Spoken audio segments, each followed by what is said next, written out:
It is Diane with Diane's Blue Hearts and Butterflies.com.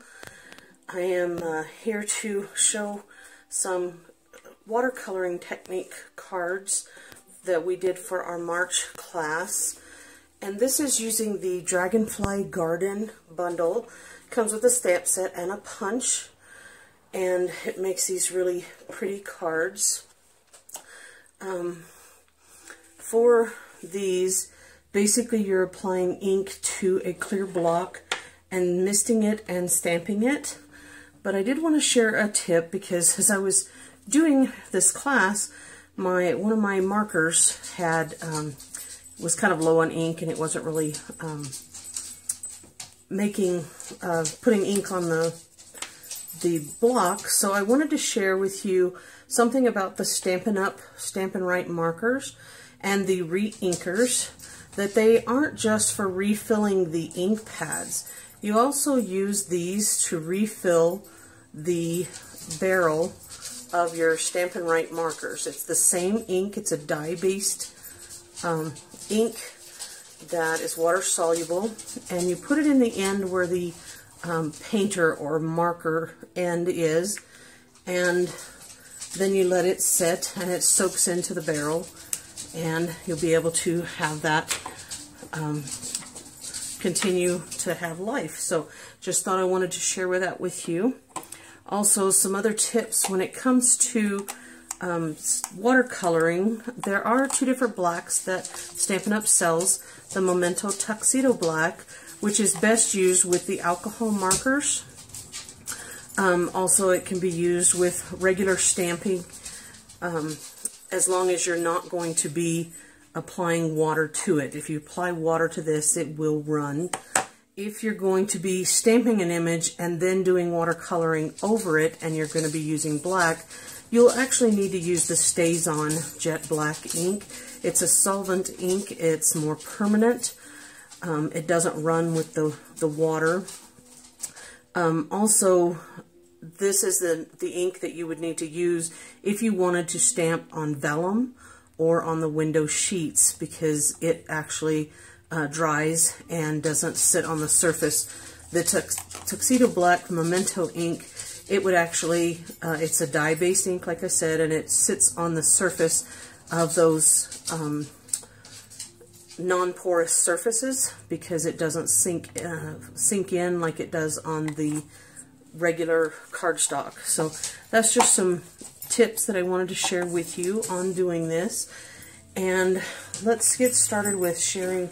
This is the most simple basic card that we had at our class, and this is using basically a thick white cardstock piece and a scrap piece of white if you want, because when you do use watercoloring on the cardstock, sometimes it'll bleed through. So if you want, and you have some designer series paper that you want to cover that with, then you'll just need to cut that to your 5 1/4 by 4 and put that on the inside. That will hide the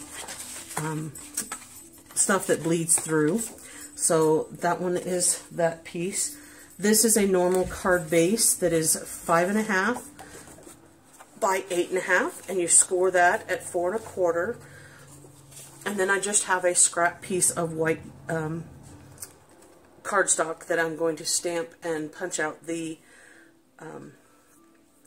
the Dragonfly. In my class, I kept saying butterfly, and it's not.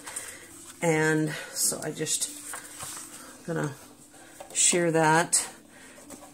So when it comes to this coloring on the blocks, you're going to want to start with your lightest color ink first and work up to your darkest.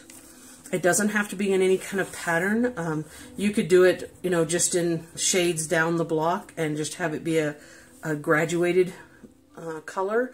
You could randomly do it over the block, which is what I had preferred to kind of do, and just kind of add color a little bit here and there. It can be circular, it can be in little blocks or whatever you want, and it doesn't have to be in any kind of certain order. And I used several different colors. The Seaside Spray, the Balmy Blue, the Misty Moonlight, and the Night of Navy are the ones that I had chosen and am using. And so basically you just add your ink on here. And then the Stampin' Spritzer is what you're going to want to use to add water. These are dye-based, water-soluble, so when you are going to be painting with them, you're going to want to use water to mix the colors. And then basically you are just going to turn your stamp over, or your block over, and you're just going to hold it kind of, you'll be able to see it soaking in around through the paper, and then you'll just lift it up and it creates kind of a watercolory background. And you'll want to make sure that you have some wet wipes available, so you can just wipe off your blocks, or you can use your stamp chamois, whichever you would like. And then basically you can set this aside and let it dry, or you can use your heat tool to set the ink. It looks like there were some little splatters when I was spritzing the block. Generally I try to hold it off to the side, but I wanted you to be able to see. Another lady had something like this happen at our class, and there was kind of a blob, and so what she chose to do was actually add some more ink to a block, and then she used the aqua painter with some water and the ink, and she just kind of tapped on it and made more little sprinkles, then made it look like it was more on purpose. So I'm going to set this aside. I have one already prepared here that I'm just going to fold over now, and we'll have that part ready. And then, excuse me just a minute,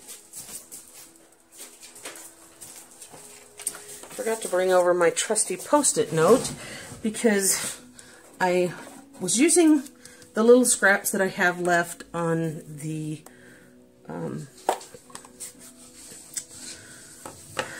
white cardstock that I have, and I'm just going to be stamping Misty Moonlight for this to kind of go along with the colors that I selected.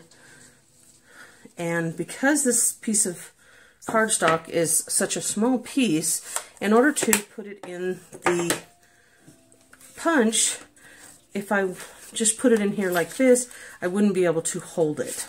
So what I did, or what I do when I have smaller pieces, is I just attach a piece of Post-it note to the cardstock, and looks like I need to move that one up.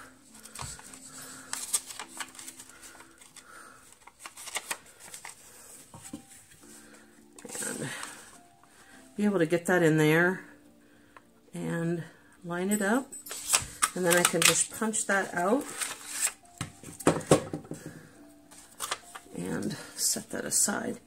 Now, this stamp set also comes with these wings, and they're made to be generic, kind of like a watercolory image.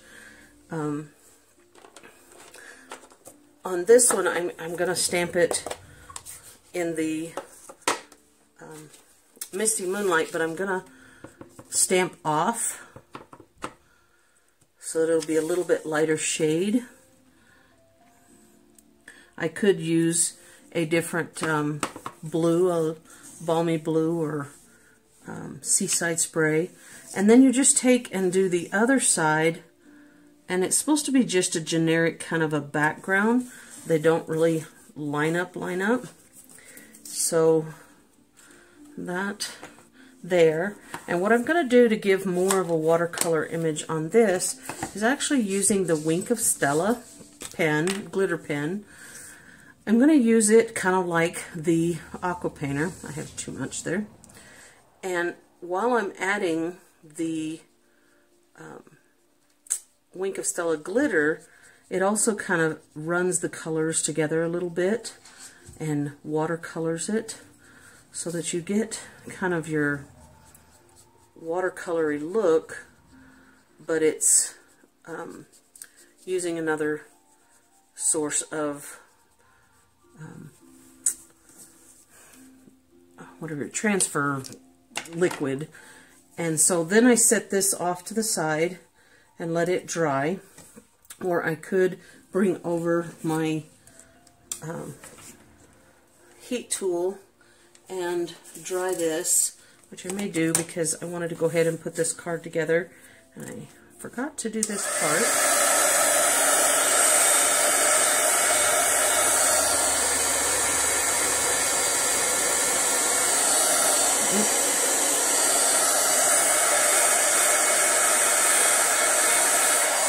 Now the Wink of Stella has alcohol more in it instead of water based, and so it dries fairly quickly. And then what I did was, in order to just kind of break down the fibers in the cardstock, I use my thumb and the bone folder to kind of add some movement to the wings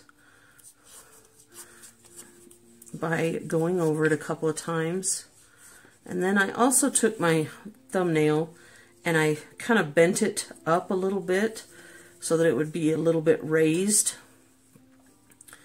and folded those over like that.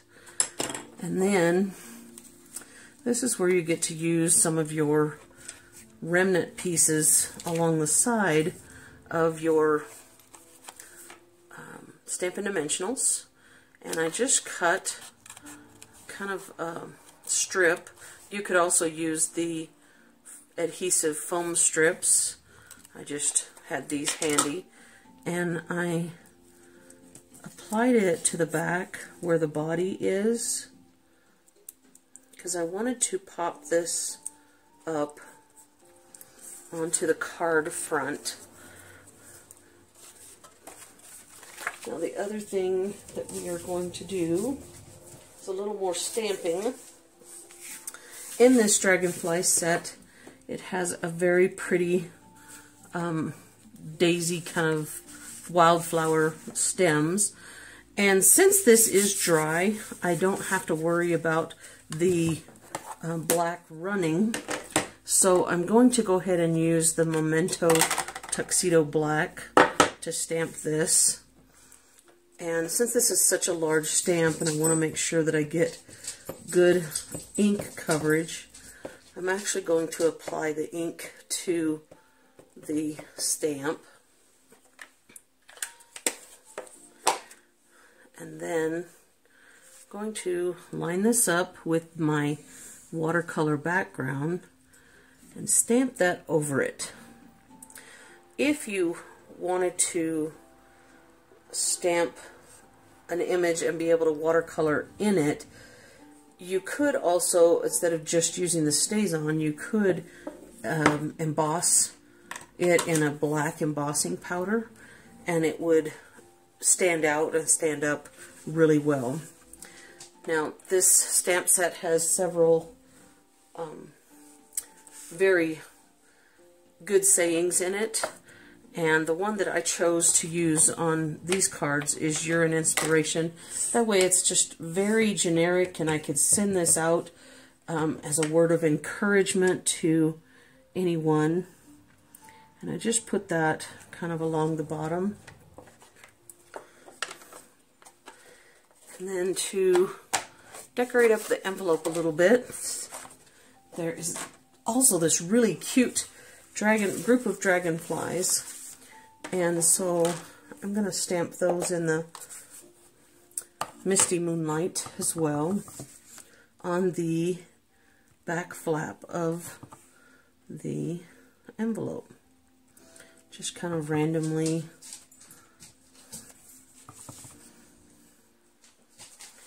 across there. Alright, and then get my stamps out of the way here.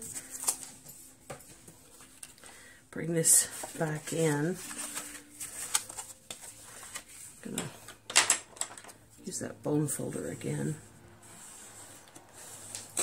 Really crease that edge. And then I'm going to pop this up so that it kind of goes up and over. If you wanted to add some splatters to the background, you could do that before you put this on. But it's also just a very simple stamp where you just use stamps, ink, and paper. And then if you wanted to, you could add this in here and then add another sentiment. This is from the that Dragonfly Garden Suite, and this is the designer series stack that's there. I appreciate you taking time to watch my video and learn how to do a little bit of watercoloring on with blocks. And you don't have to be an artist to create kind of a watercolory background.